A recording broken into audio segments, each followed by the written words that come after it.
Hey guys, this is Erica Roberge, your psychological fitness coach.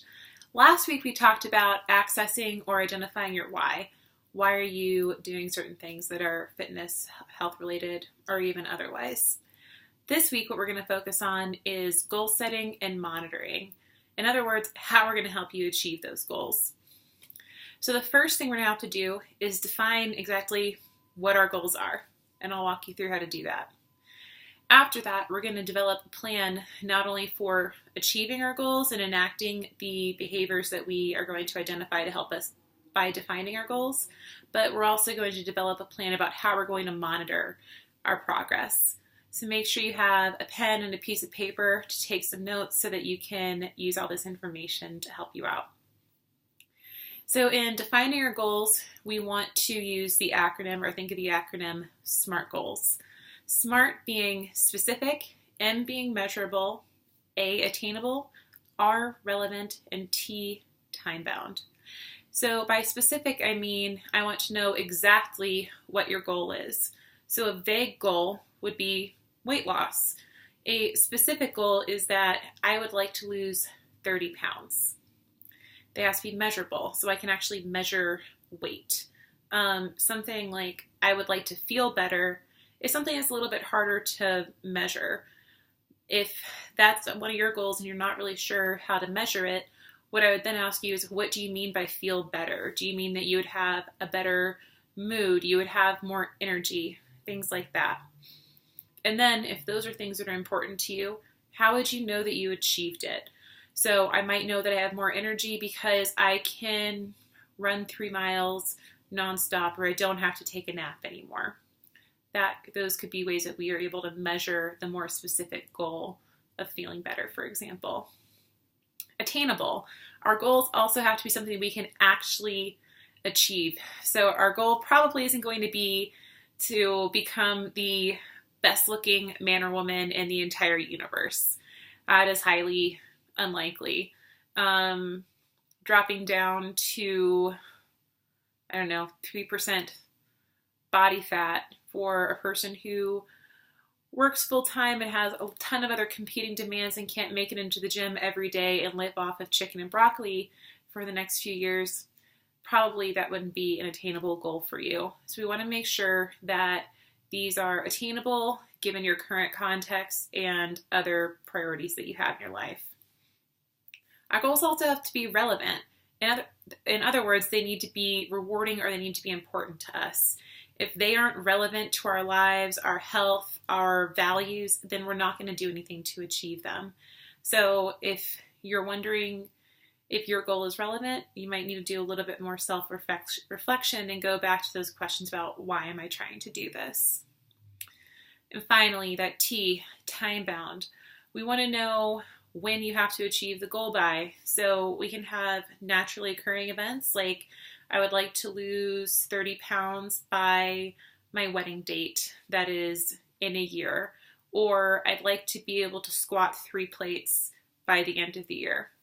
Things like that. A couple of other things to keep in mind beyond identifying goals in this way is that we want to start with the big picture, or thinking long term. In the long term, I would really like X. But we can't just focus on the long term. We need to focus more on the short term and create short-term goals that'll help us build up to our long-term goal. So for example, for somebody who wants to lose 100 pounds and they'd like to do that in about 2 years, they need to set short-term goals, which may be every 6 months, it might be every 3 months, it might be every 1 month. That, like, I'm going to lose 10 pounds a month, something like that. So we want to focus on the big picture, but then further refine the goals that we're going to have to help us meet that big picture goal. Also, in defining your goal, I'm going to ask you to focus on what you're going to do as opposed to what you're not going to do. So an example that comes to mind is thinking about eating. So a goal might be for me to eat dinner at home 6 nights a week, as opposed to setting the goal that I'm not going to eat out. Additionally, I'm going to ask you to prioritize your goals. So you might have a few different goals in mind, But life definitely gets hectic and we can't always work on a ton of different things at once, or sometimes our goals compete a little bit with each other. So we want to prioritize them in order from number one being the one that's most important to us all the way down.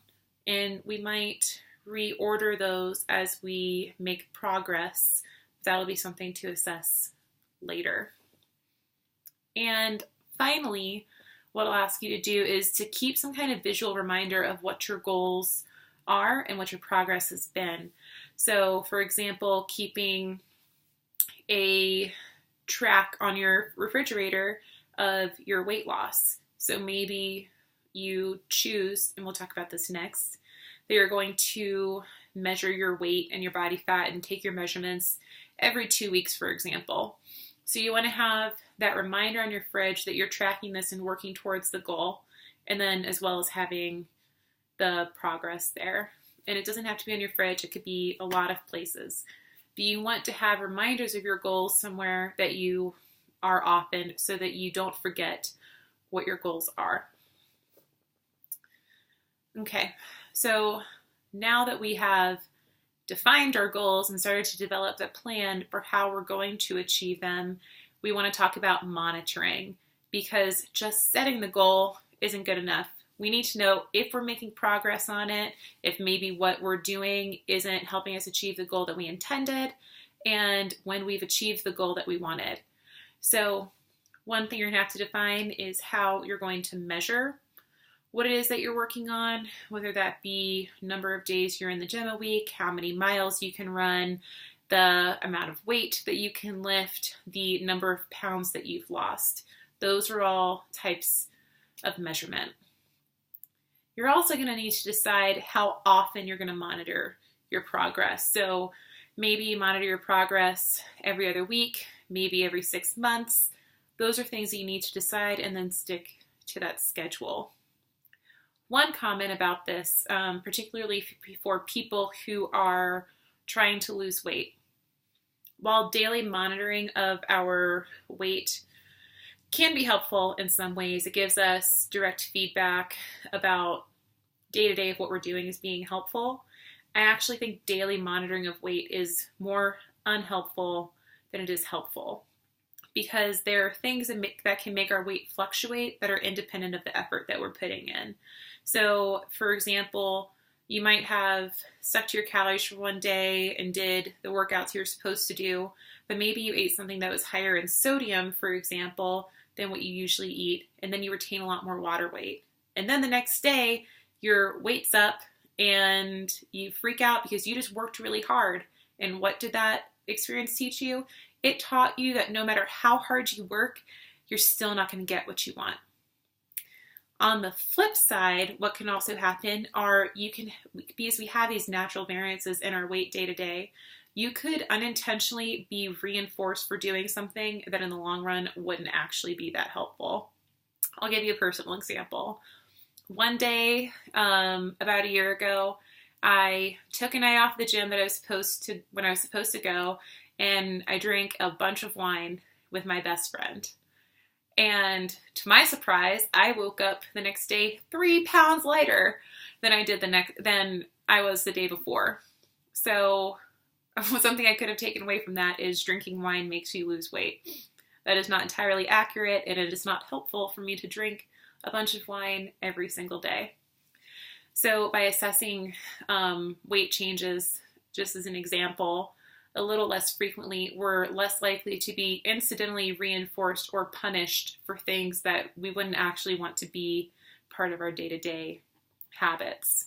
It's also going to reduce the likeliness that you become overly obsessive with your weight loss, which isn't healthy for anybody. So we've talked about how to define our goals. We talked about how to make a plan for setting out to achieve the goals and also how to monitor them. Next week, I'm going to touch on a slightly different side of this topic, which is how to create habits, because habit creating for your fitness goals is going to be really important. So check the channel out next week and I'll have a video on that. Thanks.